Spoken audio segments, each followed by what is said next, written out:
His first lesson is in the first of the 3 R's, reading. I haven't got a peg, so could you hold that? Thanks very much. Reading is the most argued over subject in the curriculum, seeming to go through one fad after another. Today appears to be no different.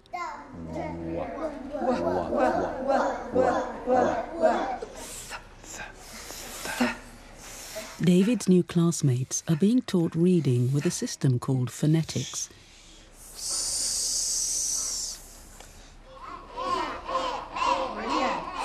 Here it's all about sounds, not words on a page.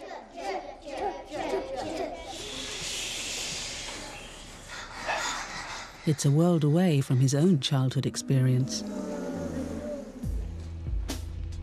My mother will tell you that I could read when I was 6 months old. That, I'm sure, is not true. What I can remember, obviously, is being involved in Dolly, learning to read, and just one day she couldn't do it, and then one day it seemed that she could. She got it. Now, how a child reaches this landmark is at last being understood. A huge reading experiment is underway, which requires children to do something rather weird. 11-year-old Kazia is having her brain monitored, not as she reads, but as she listens to beeps. David is here to meet the neuroscientist who devised this puzzling experiment.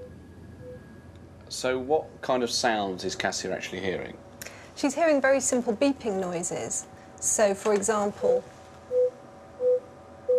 because you and I can see this screen, we know which sound is subtly different from the others. Every time you see deviant, D-E-V, it's a subtly different sound in terms of how abruptly it starts. And what we're interested in, it's very subtle. For David, this seems a long way from reading. I'm going to have to stop there and say there's something I don't understand about that, which is that why is the acquisition of a reading brain not mainly about seeing words and letters on a page? How come it's mainly about sound? Because the words and letters on the page are speech written down. It's a simple answer. So it's not individual differences in visual learning that determine how well or how poorly a child learns to read. It's individual differences in the language system, and it's to do with the sound structure of words. So to be able to read, you first have to recognise the individual sounds that make up our language. These are then put together to make words. The sounds that she's hearing, if they were words, what would they be?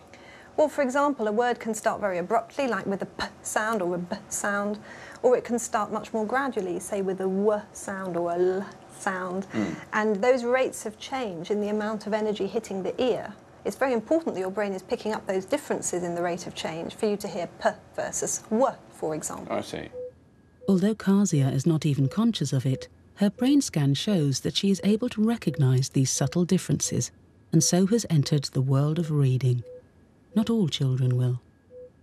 My understanding of dyslexia has always been that something in the shapes of letters is what causes confusion. No, I think research has shown very clearly that that isn't the case. Your visual learning is fine. It's not about vision. It's about the sounds that you should already have in place in your brain in order to do that visual learning. There's nothing wrong with their hearing, but what we're finding is that there's particular aspects of sounds that their brain is just not very efficient with. Is there things that you found out here that should change the way that our children are taught to read? Well, I would say it impacts certain things that early years teachers have always done, but it shows why they're important. Playing a musical instrument in time with singing, anything that involves rhythmic coordination. Because nursery rhymes and songs repeat and exaggerate the sounds of language, they seem to help children develop this skill.